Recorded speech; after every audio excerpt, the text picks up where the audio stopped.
I mean, did you hear yesterday when Chris Wright from Energy, the head of energy in our country, said there are now parts of our country, it's all happening, $1.99 for gasoline, a gallon.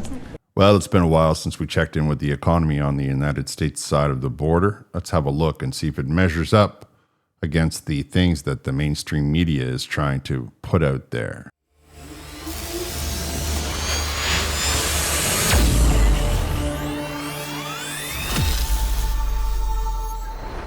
Now, I keep one eye on the economic situation around the globe, and I, as a person who uses the news every day in this country, in Canada, knows how difficult it is to find news from other parts of the world. If the news doesn't have the narrative stamp of approval or the mainstream media stamp of approval, it's very difficult for us to have a view of it. So I take the time to go look. Now, Donald Trump, it turns out, was signing some deal and making an announcement on the clean fuel standard down in the United States of America, which he has rolled back to allow the automotive sector not only to manufacture better quality cars at a higher rate, but they should be able to be sold to the consumer at less money, which sounds fantastic from where I'm sitting. I'm thinking, wow, I wish our elbows up guy was being able to pull all that stuff off, but apparently that was just a slogan. And first thing he did when he got into the corners was turtle up. However, Donald Trump did say a couple of interesting things, and I would like to remind you all of how I said earlier many times about I don't believe Donald Trump is going to renew CUSMA, and if he is, it's not going to look anywhere near what it looks like now. Let's break it down. Donald Trump was making an announcement about his administration rolling back what's called the safe standards on fuel, which makes automakers change the way that they have to build the car because of they have to have such certain amounts of fuel efficiency. So he has rolled back those two before Biden had put the changes on there. And that's part of what this announcement, as Canadians, we need to see is that in this shot, in this picture behind us, we have, state governors, we have people that are in charge of stuff, like politically. We also have the CEO of both Ford and Stellantis, two major companies that Melanie Joly assures us are going to be held accountable for moving their productivity out of Canada. And as they flank the President of the United States, I'm just not seeing it. However, let's listen to him talk about the changes in how the auto sector has grown in the United States. Under the Trump administration, $70 billion are now being invested in the American auto industry. Ford has announced it will invest $5 billion across its Kentucky and Michigan plants. Is that a correct statement? That's right. That's a lot, $5 billion. You could do more. Creating at least 4,000 new jobs. Stellantis announced that it will invest $13 billion to expand its U.S.-based manufacturing by more than 50% and open new manufacturing facilities across the country. And I think a big part of that is also the tariffs. We have the hottest country anywhere in the world. 1 year ago, we had a dead country, and now we have the hottest country anywhere in the world. And it started from November 5th, but it also started when we did the tariffs, and we've had tremendous support on the tariffs. It's bringing in trillions of dollars of wealth. It's bringing in national security. And I've stopped 8 wars, and of the 8 wars, 5 of them have been because of tariffs and trade. So General Motors plans to invest $4 billion as it brings its manufacturing back to the United States from Mexico. After falling by 5% under Biden, U.S. auto production has surged by 10%. Now, you can tell by the way he said 10% that he had no idea what was written on that paper. He doesn't have a clue. He's reading what's put in front of him as the release.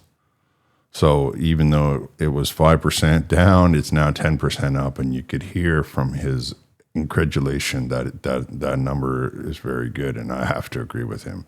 10% increased sales in the auto sector is why you can see the guy from Ford and Stellantis and talking about collectively investing $18 billion on thousands of jobs, while our government talks about shutting down many auto sectors and shutting down our steel sector and shutting down our farming. Donald Trump has got his people dropping in buckets and buckets of money and creating jobs and creating infrastructure and bringing many good things to the people of his country. The contrast between capitalism and socialism could not be more apparent. Now, he's going to mention the auto sector again, but right now I want to point to a different sector that he's going to mention. We're going to have a big percentage of the chip market very soon, not because of the CHIPS Act, which was horrible and ridiculous, where we just gave these companies billions and billions of dollars and they just kept the money, but because of what we did with tariffs. They have to build here, otherwise they're going to have to pay tariffs. They won't be able to do business in the United States. Now, appreciate what that means to China and appreciate what that could have meant to Canada, because chipsets are crucial. They have a lot of critical minerals in them. They are an essential aspect of the military industrial complex. I mean, they have them in helmets, they have them in glasses, they have them. I mean, if you can see how much of a chip, how many electronic chips are in your day-to-day living, appreciate what the tier one operators have, appreciate what's going on inside of one of these fantastic fighter jets, or what's going on in the bowels of one of these amazing ships that they sail all over the earth, like an aircraft carrier or a submarine, or appreciate what's happening inside of those structures when it comes to chipsets, and how those are never going to be seen by you and I because they have the strength of military grade. We might see them one day, but that will only be because they have made a better one. And so they're like, well, we're not making it anymore for the army. Now we can let the population have it. And we're going, as Canadians, still going to be trying to send all of our natural resources to China so that China can tell us that they're going to sell their chips into Russia or into other countries, because they will not be permitted to sell them into the United States of America, as the United States of America will be manufacturing their own chipsets, which is technical jobs, which is high-paying jobs, and which is an enormous amount of critical minerals, giving the Americans the leg up on us again. Because of your policies, at the beginning of the year, 51% of the cars sold in America were made in America, 51%, before you got sworn in.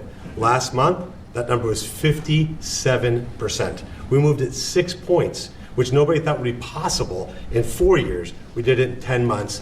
That's something that maybe the news should cover a little bit more. And we've driven down the price of automobiles.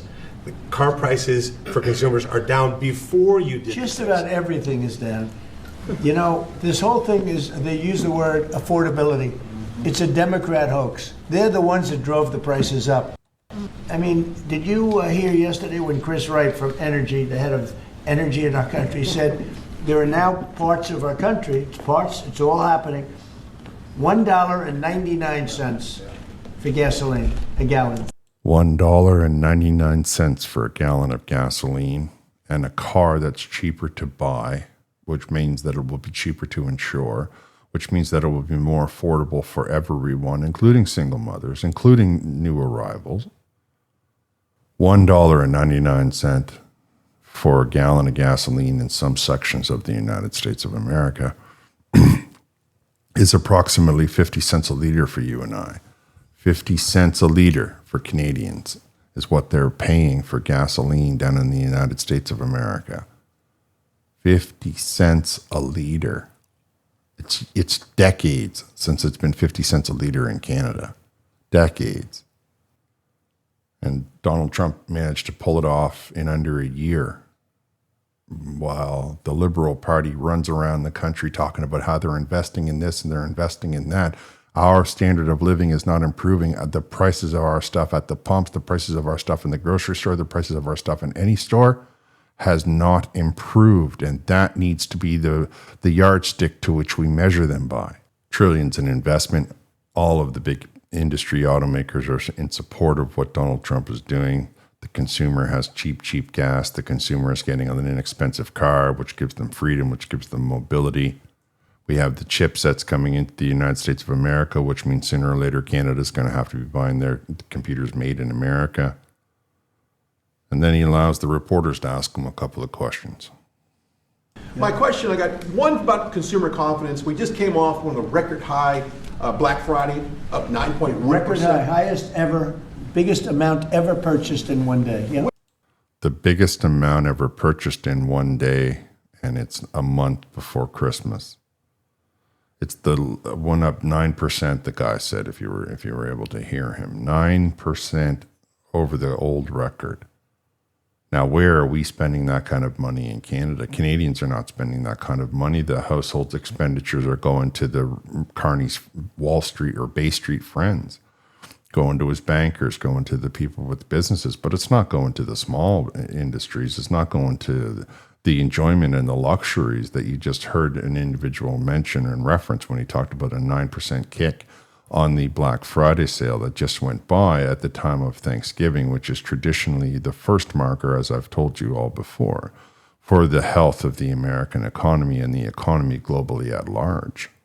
Is the first one is going to be Thanksgiving in the United States, hence the term Black Friday, or why we start there is because of Black Friday, and then we will come through and we'll talk about the number again, probably on the 28th or the 29th of December. January is always slow no matter where you go because everybody is investing in Christmas and in Thanksgiving. So here we got one indicator that the United States of America has broken a record for daily expenditure on the Black Friday starting block. Point forward, they'll do very well. Can you also talk about the USMCA and what you're thinking about renegotiating that with the automakers? Well, that's just an ongoing thing. It expires in about a year, and we'll either let it expire or we'll maybe work out another deal with Mexico and Canada. But so as I've said to you all from the very beginning, since back during the election of Canada's Prime Minister, which was a fiasco, as we can all see today, I do not believe the United States is intending to renew CUSMA. And I absolutely have confirmation that even if they do renew it, they are absolutely not going to renew it at the terms that it is currently written at. It's a fantasy to think that Donald Trump is going, if he was going to leave them at the terms, he would have included that as an option. He's like, we're either going to allow it to expire or we're going to rewrite it, we're going to renegotiate it, which of course is significantly impactful for Canadian economy because where Mark Carney runs around trying to brag that it's 85% still tariff-free and all the rest of that, though I have a story coming out about how that doesn't seem to be accurate. We can see that 85% tariff-free might get cut down to 40% tariff-free. And what industries in Canada that would we be able to supply tariff-free that Donald Trump's not already taken care of to respond with the American economy? What things are we manufacturing, or what things are we going to be able to produce that's going to allow for the negotiators of the new CUSMA to say, hey, listen, we can at least offer you this or we can offer you that. That will permit the individuals you see scattered behind Donald Trump to say, yeah, we won't include that in the brand new deal. We won't take that and lump it in with the aluminum and the steel, because we will make sure that the American population can have that without very much tariffs. We don't have a strong sector in that. We don't have that material. We don't have those critical minerals, whatever it happens to be. I do not for 1 second believe that it will still be the across the board 85% of things that you hear Mark Carney trying to convince everyone or calm them down with right now. You heard from his own mouth. We either will allow it to expire, which is what I believe. I've been saying that from the beginning. They just don't have to send anybody back to the table. They just will not approve the renewal. And the language inside of the agreement stipulates that if one of the three say no, the entire agreement collapses.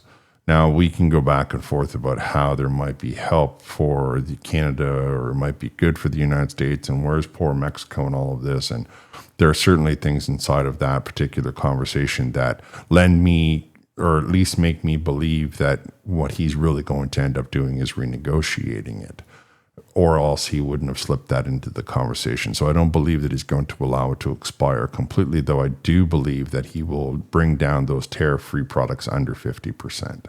What industries will that impact directly? What industries will that impact tertiary? I'm not 100% certain at this particular stage because I'm still just having a look at the situation with the American rebounding, this incredible boom that they're going through with the highest Black Friday sales going on in I guess ever in the United States of America. A staggering feat to be completely candid with you. And he did it all in under a year while Canadians are counting their pennies and pinching their nickels and wondering how they are going to provide any form of creature comfort for themselves over the coming winter, as Mark Carney's government continues to slash and continues to lay off people who, had they voted for the Conservatives in the first place, probably would have had a stronger economic position to work from. What I am going to wrap you with in this particular video, where I'm going to wrap, is I just wanted everyone to be painted the cold, stark reality. Donald Trump's America is booming. I did predict that by December it would be booming. It's exploding everywhere. They're going to have a record Christmas. They're going to have all kinds of jobs. Come the spring, you're going to see just a ridiculous amount of infrastructure popping up all over the place, because by that point, we will have had a year, and he will begin to start to tell some of them, many of them, that the timeouts, the pauses, the extensions that he gave them are going to expire. And I didn't even touch on the amount of money that NATO was sending him for equipment that they can send into Ukraine. Canada gives money to NATO. NATO gives those very same dollars for this trade war to the United States to buy equipment that Canada could be manufacturing. But of course, instead of doing that, Mark Carney and Melanie Joly and the rest of the Liberal cabinet elected to just lay off 1,000 people from the steel sector, tell the aluminum sector no big deal, and the job sector, don't worry about it. Sooner or later, you might find something sweeping floors in a hotel room down in the United States. That last one might have been made up by me. I'm going to wrap here. Thank you for listening. I'll talk to you next time.